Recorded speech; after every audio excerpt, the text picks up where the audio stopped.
Hey YouTube, welcome to the first episode of what trendy YouTubers won't tell you about the Blackmagic Pocket 6K Cinema. This is a great camera. I love this camera.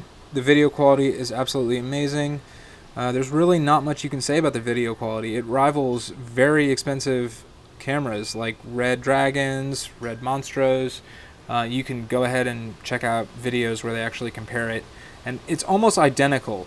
I feel like it almost comes down to your ability to color grade the separate footage using red code versus B-RAW, and that's really the only difference, you know? I mean, it's that close. So it's a great price point. I think now it's $2,200, but you're not just going to get this camera, get it out of the box, throw an SD card in it, and start having a great time. I guess you could. I mean, ideally, I guess you really could. But then you're going to be limited to a lot. I mean, really nothing. There's not much you're going to be able to do. So my first thing that trendy YouTubers won't tell you is that Canon makes wide-angle lenses, but they don't make fast wide-angle lenses for the EF mount. So for example, if you wanted a 15mm f2.8, you're not going to be able to get that equivalent on this crop sensor. So this is a Sigma 18-35 f1.8. On the Canon 1.6 crop, it comes out to like a 24-70, something like that, 24-60.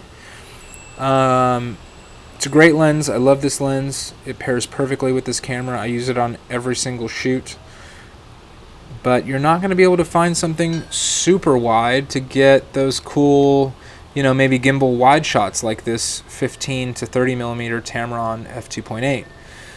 Now I could be wrong, so if I am wrong, please link me in the description. But the Canon 10-22mm ultra wide that they have, that is not a fast lens. That is, I believe, an f4 or f5.6.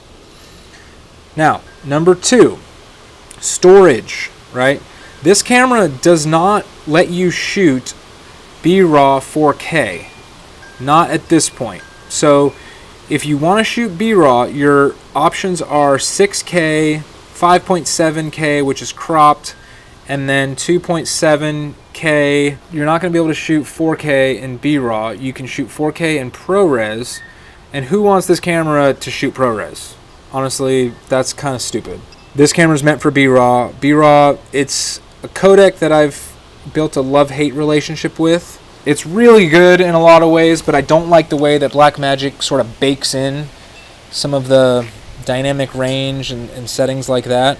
So the storage on this thing is massive. You might shoot, I don't know, 10 gigs in less than 10 minutes. I mean, it's really over the top. Because it's 6K, you're getting all that glorious 6K footage, but it comes at a price. And that price is...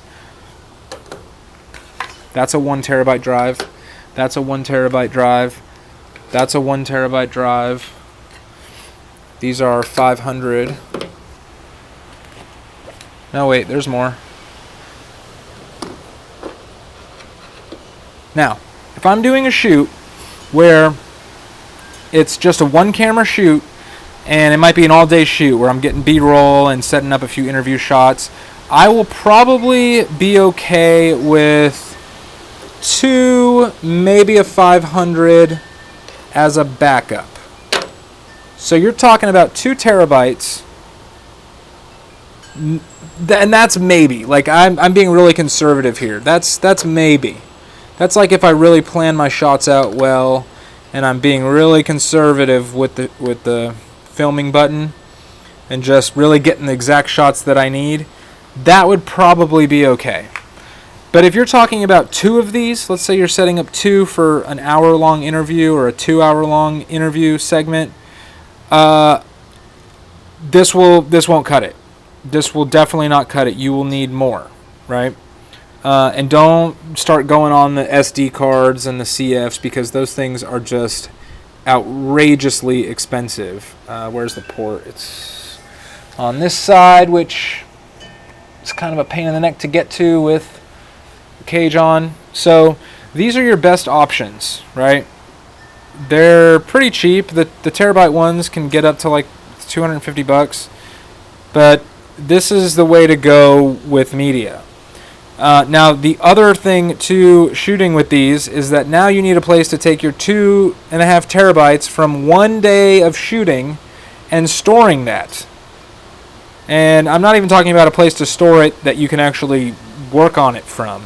So you'll need one of these. This is a storage drive. It's actually a RAID 0 drive. I've got when you're taking your film footage and you're putting it onto your storage drive, you're not going to be able to work off of this.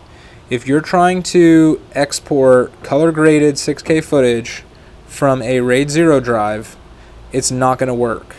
You're going to get maybe 2 frames, maybe 3 frames per second, and I don't care what kind of hardware you have. I've got 2 machines. One has a i9900K overclocked to 5 gigs.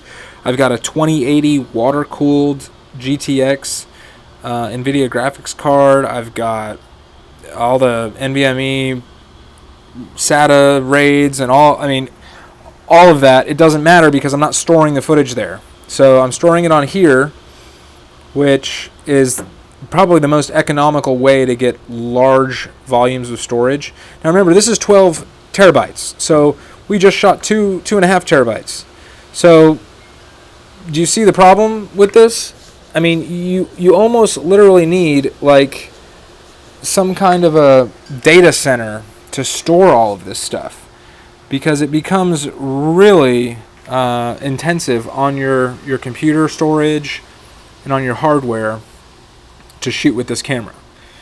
So just a quick trick here: if you take your shoots from all of your footage from one day, you try to put it all on one drive or half of it on one drive, and then take a fresh drive and export the color graded or the final product to the additional spare drive. You'll end up with like 40 frames per second in 6K, or if you're transcoding down to 4K. Okay, on to battery life. Battery life on this thing sucks.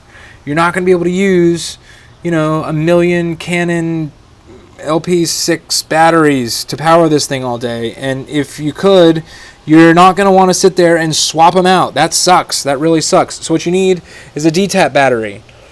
These things range anywhere from $75 to like $300, but they're well worth it. They're going to give you all day battery life, so you don't have to worry about powering the thing. But you are going to need another cable, and you're going to need something to mount it to. So now you've got all that ready to go. Great. You've got some storage drives that you're saving everything to. But wait, now you want to plop it onto a gimbal. That's not going to happen. You're not going to put this thing on a Ronin S in any quick amount of time. You're going to have to take all of this off. You're going to have to find your plate that actually balances this thing, because it's not on here, right? It's in your bag or something. Now you're going to have to put it on here.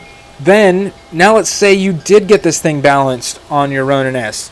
You're going to need a way to attach some battery, or just be limited to the 30 minutes that you're going to get with the internal battery.